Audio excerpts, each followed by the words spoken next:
تو سوال یہ ہے کہ امریکہ تو اس طرف ہے اور مثلا لندن تو اس طرف ہے، آسٹریلیا تو اس طرف ہے. یہ جو اللہ قرآن میں کہہ رہا ہے وَمَن يَخْرُجْ مِن بَيْتِهِ مُهَاجِرًا إِلَى اللَّهِ وَرَسُولِهِ، جو اپنے گھر سے نکلے اللہ اور اللہ کے رسول کی طرف، تو اللہ کہاں ہے؟ کہاں جائیں گے؟ قرآن کہہ رہا ہے نا جو اللہ اور اللہ کے رسول کی طرف ہجرت کرے، تو اللہ کہاں ہے؟ مکے جائیں کیا؟ جو یہ کہتا ہے کہ اللہ خانہ کعبہ میں ہے وہ بھی مشرک ہے، اور جو یہ کہتا ہے اللہ خانہ کعبہ میں نہیں ہے وہ بھی مشرک ہے. نہیں گئی میری بات. میں اس بچے سے پوچھتا ہوں اللہ خانہ کعبہ میں ہے؟ اگر اس نے کہہ دیا ہاں ہے، اللہ کعبے میں ہے، تو یہ توحید سے باہر نکل گیا. اور اگر میں اسے کہوں اللہ خانہ کعبہ میں نہیں ہے اور یہ کہے نہیں ہے، تو بھی توحید سے نکل گیا. میں کہوں اللہ یہاں ہے تو یہ توحید کے خلاف ہے، اور اگر میں کہوں اللہ یہاں نہیں ہے تو کہا جائے گا ہاں ہے.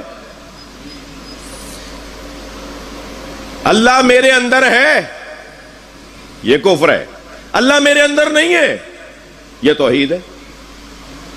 اسی کو تو بسیط ہونا کہتے ہیں. اللہ کہاں نہیں ہے، جہاں منفی سوال ہوگا نا وہاں جواب مثبت آئے گا، اور جہاں مثبت سوال ہوگا وہاں جواب منفی آئے گا. اگر میں کہہ دوں اللہ امام بارگاہ میں ہے تو جواب آئے گا نہیں، غلط جواب ہے، غلط بات ہے، یہ اللہ امام بارگاہ میں ہے یہ کہنا غلط ہے. اور اگر میں کہوں اللہ امام بارگاہ میں نہیں ہے تو کہا جائے گا ہے. اللہ کرے میری بات جائے. صلوات پڑھیں ذرا محمد و آل محمد. بھئی اللہ کہاں ہے؟ مکے میں ہے کیا؟ اگر ہم نے اللہ کو مکے میں محدود کر دیا تو مولا علی کے مطابق تو توحید نہیں ہے. مولا علی تو فرما رہے ہیں جو اللہ کو محدود کر دے وہ موحد نہیں ہے. اللہ محدود ہو ہی نہیں سکتا، اللہ ایک جگہ پر نہیں ہو سکتا، اللہ ہر جگہ پر ہے. کون سی ایسی جگہ ہے جہاں اللہ نہیں ہے؟ یہ ممبر علی والوں کا ممبر ہے، یہ مجلس حسینیوں کی مجلس ہے.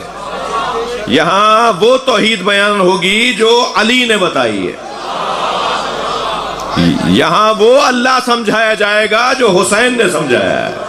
ہاتھ پیروں والا اللہ ماننے والا کوئی اور ہے، جسم و جسمانیت سے مبرہ ماننے والے یہ ہیں. اللہ کا جسم نہیں ہے، اللہ ایک جگہ پر محدود نہیں ہے، اللہ کو ایک جگہ پر محدود نہیں کیا جا سکتا، ہر جگہ پر موجود ہے. اللہ اکبر کا مطلب کیا ہے؟ تھک گیا. اللہ اکبر کا مطلب میرے مولا سے پوچھا گیا، امام جعفر صادق علیہ السلام سے. مولا فرمائے اللہ اکبر کا مطلب کیا ہے؟ حضرت فرمایا لوگ کیا سمجھتے ہیں، لوگ کیا بولتے ہیں؟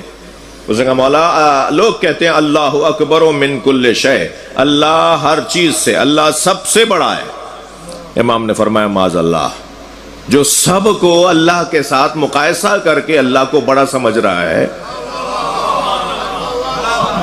توجہ ہے تھوڑا بولیے گا. میرے مولا نے فرمایا جو یہ سوچتا ہے کہ اللہ اکبر کا مطلب یہ ہے کہ اللہ سب سے بڑا ہے، تو وہ سب کو پہلے ذہن میں لاتا ہے نا، پھر اللہ کا مقایسہ کرتا ہے تو کہتا ہے اللہ بڑا ہے. مولا فرمایا یہ مسلمان ہی نہیں ہے. جو یہ سوچے کہ اللہ سب کو کہاں لے آئے، کون ہے؟ بھائی میں نہیں چاہ رہا بہت دیر آپ کو زحمت دوں، میں شہنشاہ حسین نقوی ہوں، ملک عقیل صاحب ہیں، ہمیں اس پہ شک کرنا چاہیے. حسین ہے اس پہ یقین ہونا چاہیے. ہم کہاں ہیں بھائی؟ ہم کب ہیں؟ ہم ہیں کب؟ جس کا ہونا نہ ہونا برابر ہو وہ کہاں ہے؟ جی ابھی میرے بھائی کچھ میرے نام کے ساتھ کچھ فرما رہے تھے، مجھے تو گھبراہٹ ہو رہی تھی کہ کہیں کسی اور کو تو نہیں بلا رہے. تو وہ تو اب کیا کریں، پھر جب انہوں نے نام لیا تو پھر سمجھ میں آیا کہ مجھے کو بلا رہے ہیں، ورنہ جو اس سے پہلے القاب تھے وہ ان میں سے کسی ایک کا بھی میں لائق تو نہیں ہوں. ان کی محبت تھی جو یہ فرما رہے تھے. بھائی ہم کہاں ہیں؟ ہمارا ہونا نہ ہونا برابر ہے. جس کا ہونا واجب ہے، جس کا ہونا ضروری ہے، اسے اللہ کہتے ہیں. اللہ کے علاوہ سب ممکنات ہیں اور اللہ کا وجود واجب ہے. توجہ کر لیا آپ نے؟ اب سوال میرا یہ ہے کہ اللہ ہے کہاں؟ کہاں جائیں گے تو اللہ کی طرف جانا شمار ہو جائے گا. میں اور سوال کو پکا کرتا ہوں، معراج کہاں ہوئی؟ نہیں تھوڑا گردن ہلاؤ میرے بھائیو جی، تھوڑا سا پتہ چلے کہ میری بات جا رہی ہے. معراج سرکار کو کہاں ہوئی؟ اگر کوئی کہتا ہے اوپر تو گویا اللہ کو ہم نے سمت میں محدود کر دیا. اور مولا علی فرما رہے ہیں لا حد ولا ضد ولا ند، اللہ کو سمتوں میں محدود نہیں کیا جا سکتا. یہ علی علی مولا والے بیٹھے ہیں نا، تو توحید بھی علی والی بیان ہوگی نا. علی کا پسندیدہ مضمون ہے عقیدہ توحید. جی اللہ سے نبی کی ملاقات کہاں ہوئی؟ معراج کہاں ہوئی؟ اگر کوئی کہتا ہے اوپر تو یہ غلط کر رہا ہے. بھائی سدرۃ المنتہا کہاں ہے؟ اگر کوئی کہتا ہے اوپر ہے تو یہ غلط کہہ رہا ہے. کہاں ہے پھر؟ کہاں ہوئی تھی ملاقات؟ میں ایک جملے میں اپنی اب تک کی گفتگو کو کوشش کرتا ہوں کہ نتیجہ خیز جملہ آپ کو ہدیہ کروں. اللہ کی نبی سے ملاقات جسے معراج کہتے ہیں وہ کہاں ہوئی؟ جہاں بھی عبد اور معبود کا فاصلہ مٹ جائے اسے معراج کہا جاتا ہے. جب محمد مصطفیٰ کا اللہ سے فاصلہ مٹا تو اسے عرش معلیٰ کہتے ہیں، اور جہاں حسین کا اللہ سے فاصلہ مٹا اسے کربلا معلیٰ. سلامات پڑھ لیں محمد و آل محمد.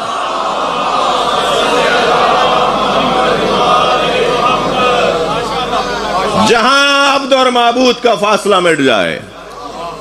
کیا کہا تھا؟ فَكَانَ قَابَ قَوْسَيْنِ أَوْ أَدْنَىٰ.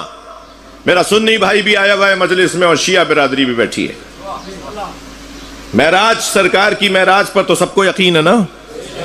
تھوڑی سی گردن ہلا دیجئے. معراج پہ تو سب کو یقین ہے نا؟ جو نبی کے معراج کو نہیں مانتا وہ مسلمان ہی نہیں ہے. اور سرکار کی تو اپنی جگہ تھی بھائی، جب چاہتے تھے چلے جاتے تھے.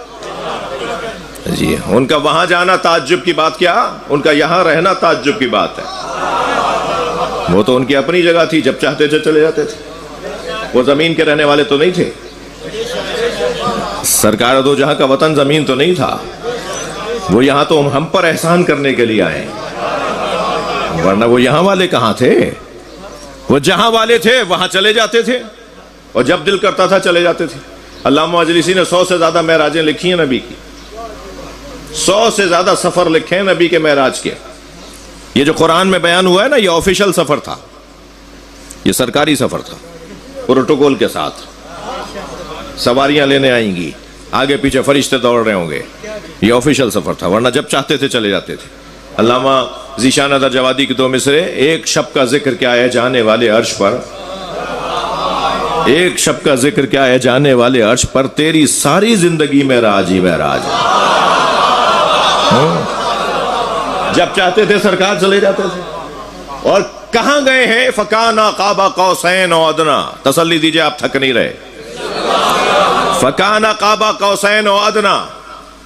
جب پہنچے نا معراج پہ، دنا فتدلا، اور قریب اور قریب اور قریب. جی سنی شیعہ کی حدیث ہے، یہ سنی شیعہ کی کتابوں میں حدیث ہے کہ سرکار جب معراج پہ تشریف لے گئے اور قریب آ گئے تو ورائے حجاب، حجاب کے پیچھے سے جب اللہ نے بات کرنا شروع کی نا کہ قریب آؤ، اے میرے مصطفیٰ قریب آؤ، تو 2 دفعہ آواز سننے کے بعد فوراً سرکار نے فرمایا تخاطبنی یا اللہ ام علی. یا اللہ تو بات کر رہا ہے یا علی؟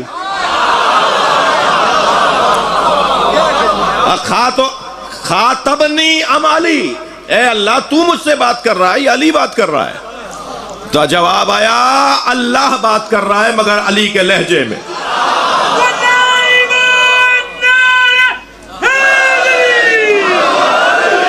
اس لیے کہ میں نے دیکھا ہے میرے مصطفیٰ تمہارے دل میں کون رہتا ہے. تو میں نے دیکھا تمہارے دل میں میرا علی رہتا ہے. تو میں نے یہ طے کیا کہ میں بات بھی کروں گا تو اس کے لہجے میں بات کروں گا جس سے تمہیں عشق ہے.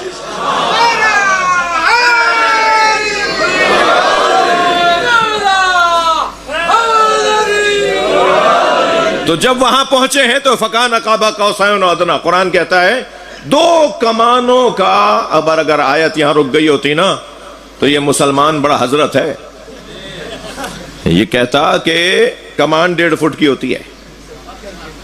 یہ کہتا کمان 1 فٹ کی ہوتی ہے، تیر کمان جی، وہ جو ڈنڈی کو ایسے موڑ کے جہاں رسی باندھی جاتی ہے، دو کمانے، قوسین، 2 کمان.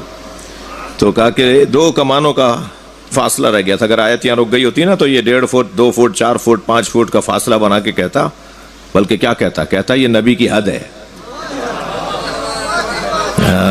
یہ مسلمان نبی کی حد بتا دیتا، لیکن اللہ نے او ادنا 2 کمانوں کا اور اس سے کم، بھائی اور اس سے کم کی حد بتاؤ. جب اللہ نے اپنے مصطفیٰ کی حد نہیں بتائی تو ملا کہتا ہے یہ ہم جیسے، ہم جیسے کیسے ہو گئے؟ تم تو جبریل کے برابر نہیں ہو. تم پہ تو ایک دفعہ فرشتہ آ جائے گا تو باقی نہیں رہو گے بتانے کے لیے کہ فرشتہ کیسا ہوتا ہے. سرکار دو جہاں پہ تو روزانہ فرشتے اترتے ہیں، سرکار کے تو آگے پیچھے فرشتے دوڑتے ہیں. نبی کو تو معراج پہ فرشتے لے کے جاتے ہیں. اور جہاں سرکار گئے ہیں، جہاں جبریل امی رک جائے، نبی نے دیکھا رکے کھڑے ہیں، حضرت فرمایا کیا ہوا؟ آگے آؤ. کہا یا رسول اللہ ھذا موقفی، یہ میری جگہ ہے. الذی وضعنی اللہ، جو اللہ نے میرے لیے بنائی ہے. لو دنوت انملۃ لاحترقت، ایک قدم بھی آگے جاؤں گا جل جاؤں گا. ناراض نہیں ہوئیے گا، ایک جملہ پوری قوم کے لیے کہہ رہا ہوں، آپ کے توسط سے پوری دنیا کے چاہنے والوں کو، سننے والوں کو کہہ رہا ہوں. جبریل امی نے کیا فرمایا؟ یہ میری جگہ ہے، آگے بڑھوں گا تو جل جاؤں گا. عزیزو جو اپنی حدوں کو پہچانتا ہے نا، اسے ہم علیہ السلام بولتے ہیں.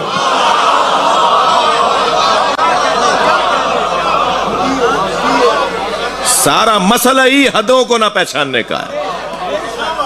میری بھی ایک حد ہے، آپ کی بھی ایک حد ہے، ایک ذاکر کی بھی ایک حد ہے، ایک عالم کی بھی ایک حد ہے. سب کی حدیں ہیں.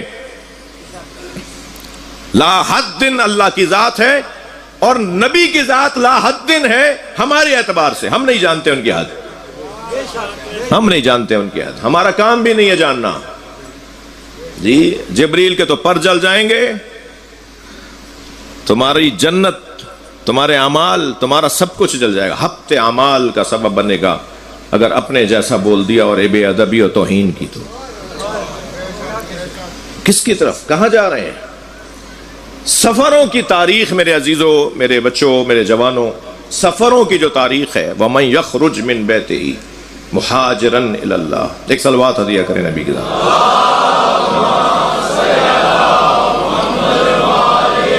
اس سے بلند صلوات ہدیہ کریں.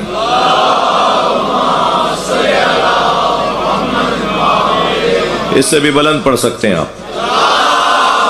اللہم صل علی محمد. جو سفروں کی تاریخ ہے، اللہ اور اللہ کے رسول کی طرف سفر کرنے والوں میں ایک بڑا نام حضرت ابراہیم کا ہے. سفر کیا ہے، گھر چھوڑا ہے اپنا. حضرت موسیٰ نے بھی چھوڑا ہے، حضرت عیسیٰ نے بھی چھوڑا ہے، مگر حضرت ابراہیم کا گھر چھوڑنا بڑا عجیب ہے. اکیلے نہیں چھوڑ رہے گھر، بیوی بھی ساتھ ہے، دودھ پیتا بچہ بھی ساتھ. اور غیر ذی زر وادی سے جب گزر رہے ہیں تو وہی آئی کہ اپنی زوجہ کو اور اپنے بچے کو یہیں اتار دو.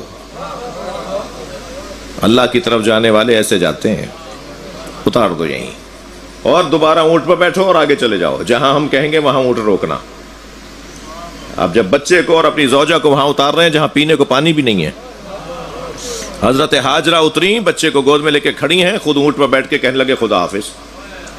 تو حضرت ہاجرہ نے بس اتنا سوال کیا، یہ اللہ کے حکم سے کر رہے ہیں یا اپنی طرف سے؟ تو فرمایا اللہ کے حکم کی طرف سے. تو فوراً حضرت ہاجرہ نے سجدہ شکر کیا. ہاں، ایسے ہی مقام نہیں بنا حضرت ہاجرہ کا. جی آج ہزاروں سال کے بعد بھی پیسے والے لوگ حضرت ہاجرہ جہاں دوڑی تھی نا وہاں دوڑ رہے ہیں. اللہ نے ایک غیر معصوم بی بی، توجہ ہے، تمہیں ہاجرہ سمجھ میں آ جائیں تو فاطمہ خود سمجھ میں آ جائے گی. صلوات پڑھیں سیدہ کی ذات پر.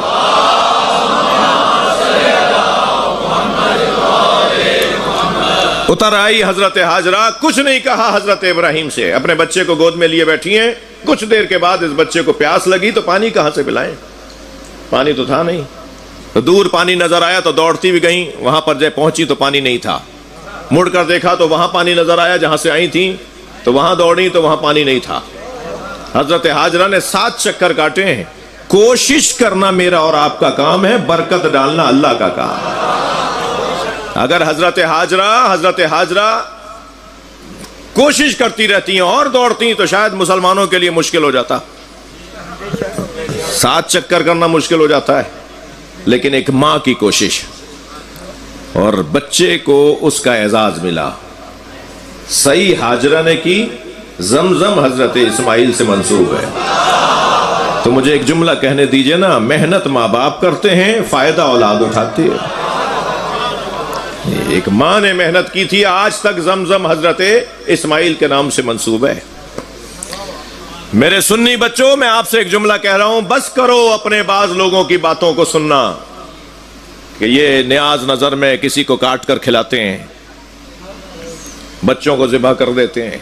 ارے بھائی، اتنے دن روزانہ مجلسیں ہوتی ہیں، اتنے عرصے سے مجلسیں ہو رہی ہیں، علاقے کے 5 بچوں کو تو کہیں FIR کٹتی نا کہ گم ہو گئے ہیں۔ پرانی باتیں چلی آ رہی ہیں۔ سبیل پینا بدعت ہے، زمزم لا کے بانٹو گے؟ زمزم کیا ہے؟ سبیلوں کے مخالف زمزم ضرور بانٹتے ہیں، اور نیاز نظر کے مخالف مکہ مدینے سے لا کے اور تبرکات بانٹ رہے ہوتے ہیں۔ اور عزیزوں، مجلس کا تبرک کھانے کو بدعت کہنے والے عقیقے کے کھانا ضرور کھاتے ہیں۔ عقیقہ کا کھانا بھی تو بھائی اللہ کے نام پہ ذبح ہوا ہے، اور دعوت اس بچے کے نام کی ہے۔ تو ہم بھی تو جب مجلس میں جانور ذبح کرتے ہیں تو کربلا کی طرف تو رخ نہیں کرتے جانور کا۔ جو امام حسین کی مجلس میں نیاز پکتی ہے، اس جانور کا رخ بھی کعبے کی طرف ہوتا ہے۔ اللہ اکبر کہہ کر ذبح کرتے ہیں، حسین کے نام پہ کھاتے ہیں۔ جب جانور ذبح ہی اللہ کے نام پر ہو گیا تو پھر امام حسین کے نیاز روزانہ کے مسائل ہیں اور اب تک ختم ہو کے نہیں دے رہے۔ مگر عزیزو، انسان بھول جاتا ہے نا، انہیں بار بار دہرانے کی بھی ضرورت ہے۔ جنہیں 1 سال کے بعد عزاداری یاد سمجھ میں نہیں آتی، یاد منانا سمجھ میں نہیں آتا، سال بھر بعد وہی بات، انہیں روزانہ کی اذان کیسے سمجھ میں آتی ہے؟ صبح بھی وہی اذان، دوپہر میں بھی وہ اذان، شام کو بھی وہ اذان، اس لیے کہ انسان بھولنے کا مرض رکھتا ہے، اسے بار بار کو یاد دلائے۔ جی، ہجرت کرنے والوں میں ایک بڑا نام حضرت ابراہیم کا نام، ہجرت کرنے والوں میں ایک بہت بڑا نام عزیزان گرامی، اللہ آپ کو اپنی امان میں رکھے، وہ سرکار 2 جہاں کا نام ہے۔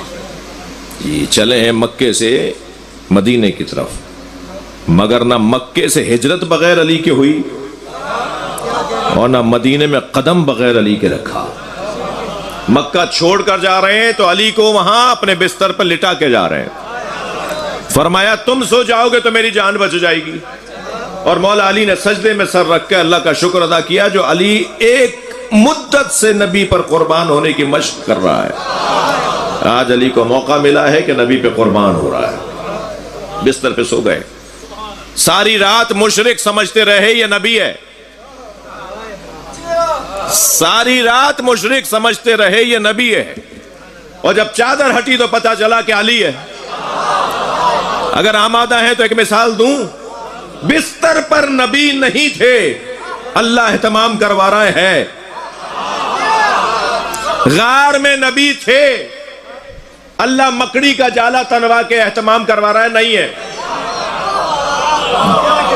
جملے کو پھر تکرار کر رہا ہوں، بستر پر نبی نہیں ہے، اللہ علی کو لٹا کر اہتمام کر رہا ہے۔ غار میں نبی ہیں، اللہ انتظام کر رہا ہے، نہیں ہے۔ اللہ تقیہ کرے تو جائز، اور اگر ہم اللہ کی اطاعت میں تقیہ کریں تو ناجائز۔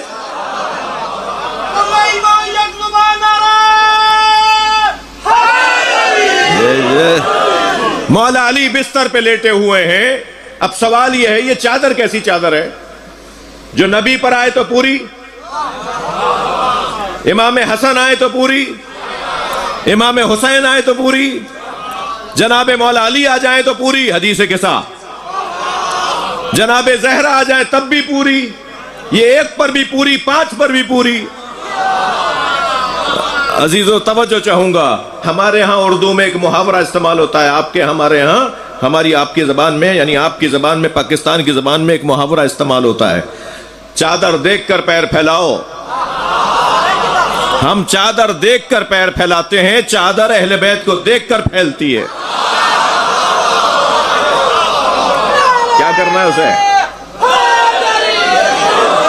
ان سے تو اگر کپڑا منسوب ہو جائے تو وہ معجزے دکھاتا ہے، ان سے تو اگر کوئی جانور منسوب ہو جائے تو وہ معجزے دکھاتا ہے، وہ کرامتیں دکھاتا ہے، وہ اعجاز دکھاتا ہے۔ ہجرتوں میں ایک بڑی ہجرت سرکار دو جہاں کی ہجرت، مدینہ آ گئے، مگر عزیزو یہ ساری ہجرتیں سجائی جا رہی تھیں ایک بڑی ہجرت کے لیے، جسے سورہ صافات میں اللہ کہتا ہے وَفَدَيْنَاهُ بِذِبْحٍ عَظِيمٍ، اے ابراہیم، اے اسماعیل، ہم نے تمہاری قربانی کو ایک بڑی قربانی پر مؤخر کر دیا ہے، جسے علامہ اقبال کہتے ہیں اللہ اللہ بائے بسم اللہ پدر، مانیے ذبح عظیم آمد پسر۔ جو قرآن میں ذبح عظیم کا لفظ ہے، اس سے مراد علی کا پسر حسین ہے۔